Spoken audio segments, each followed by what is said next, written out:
Welcome back, everybody. So in this next video, we're now going to talk about something called diffuse cortical necrosis. So just as a quick reminder, when we think about the anatomy of the kidney, the cortex is kind of referring to this outer portion of the kidney, right? We break it up into two primary points, the cortex and the medulla. So we say it's cortical necrosis because we're referring to the cortex of the kidney. We say it's diffuse because it occurs all throughout the cortex of the kidney rather than just one particular portion.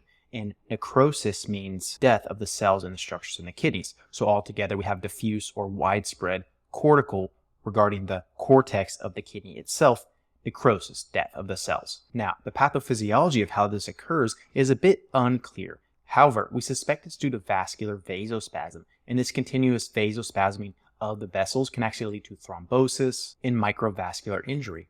What happens then is that we get ischemia to the tissues. As you can imagine, prolonged ischemia is going to lead to necrosis or death of those cells, and that's exactly what we see, again, located in the renal cortex. Now, the necrosis or the death of these cells can then slough off and actually cause an obstruction in the kidneys themselves. And that's ultimately what we see as our final step. We see obstruction that occurs and scarring in the renal cortex. Another key point I want to mention here is that this typically occurs bilaterally, in that both kidneys are actually affected. And we're going to talk about next what the causes are, why this most commonly occurs bilaterally. So when we look at some of the common etiologies here, you're going to kind of notice a trend. So the classic ones I've listed include septic shock, DIC, HUS or hemolytic uremic syndrome, and obstetric complications, one of which is abruptio placentae.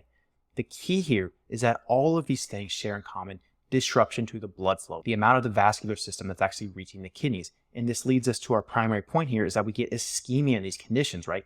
For instance, septic shock is a classic distributive type of shock where you get vasodilation from inflammatory mediators throughout the body, which causes pooling of blood. This pooling of blood means it's not getting propelled forward throughout the body, and it's ultimately not getting received at the kidneys. This can lead to ischemia. Additionally, when we talk about obstetric complications, we're talking about things that lead to a massive amount of blood loss or hemorrhage. And if we lose a lot of blood, again, what's going to happen? Blood is not going to reach the kidney, or not enough blood is going to reach the kidney, leading to our ischemia and ultimately necrosis of the renal cortex. This is why it typically occurs bilaterally, because the etiologies, the thing that cause this downstream effect, is typically a systemic or a body-wide event rather than something that's localized to one kidney or the other. Now, our classic presentation here is going to include some common findings we would expect with renal pathologies, and these include things like colicky flank pain, CVA or costovertebral angle tenderness, and signs of acute kidney injury. Signs of acute kidney injury are going to include things like oliguria, which is a decrease in urine production, anuria, which is essentially absence of urine production, and other signs of volume depletion, such as hypotension or tachycardia. Now, when we consider our diagnostics here, the key ones are going to be labs that indicate damage to the kidneys or a filtration system that is not working appropriately. So classically, we expect to see an increased BUN and creatinine. Because remember, if the kidney is not filtering these substances appropriately, they tend to build up in the body, which we can then measure in the blood serum itself. Additionally, you can obtain some imaging studies such as a CT urography.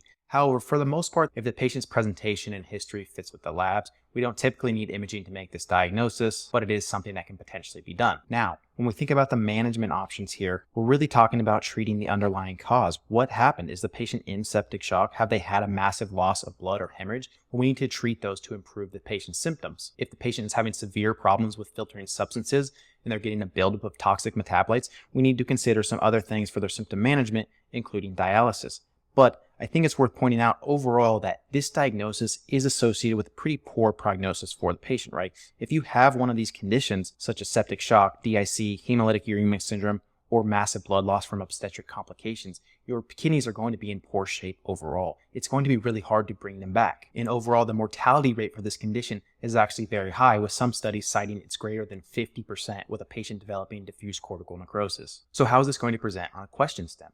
Well, a classic presentation might include a patient who has come in for a vaginal delivery. The baby is born healthy, but shortly afterwards, the patient starts developing signs of hypotension. They feel lightheaded, they feel weak, and maybe even dizzy. And on physical exam, you notice that the patient has continuously been bleeding from their vaginal canal after delivering the baby. This continuous blood loss ultimately leads to the patient developing even more symptoms such as CVA tenderness or flank pain. Then the question might go on to tell you that the clinician orders some additional labs, some additional exam.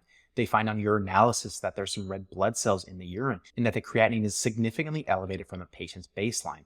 Well, putting all of these things together, right, we have a patient that's presenting for vaginal delivery that ultimately has an obstetric complication. Significant blood loss after the delivery and signs of hypotension, such as volume depletion, along with some other findings such as flank pain and CVA tenderness, in addition to the labs showing poor kidney function, such as elevated creatinine and likely elevated BUN as well. Well, this constellation of findings in a patient is going to be very classic for diffuse cortical necrosis. There was an inciting event leading to ischemia, necrosis of the renal cortex, and now we're going to have to work quickly to help manage this patient's symptoms and ultimately improve their chances of survival. So that's a very classic way they might present this pathology to you in a question stem. Now, just to quickly summarize this video, we're talking about diffuse cortical necrosis. Diffuse meaning it's widespread, cortical referring to the cortex around the kidney, and necrosis referring to cellular death. This is typically due to vascular vasospasm and ischemia to the kidney, which is what causes the necrosis overall. The classic things that are going to cause this are going to be things that lead to major blood loss or poor perfusion of the kidneys.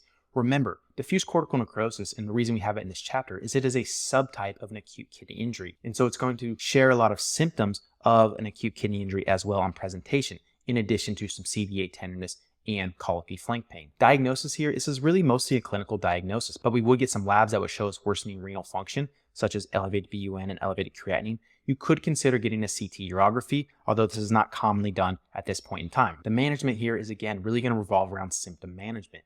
If a patient has very severe symptoms and continually worsening kidney function, you can consider things like dialysis, but overall, this has a pretty poor prognosis. This is something that we want to catch early so that we can help the patient have the best chance of survival.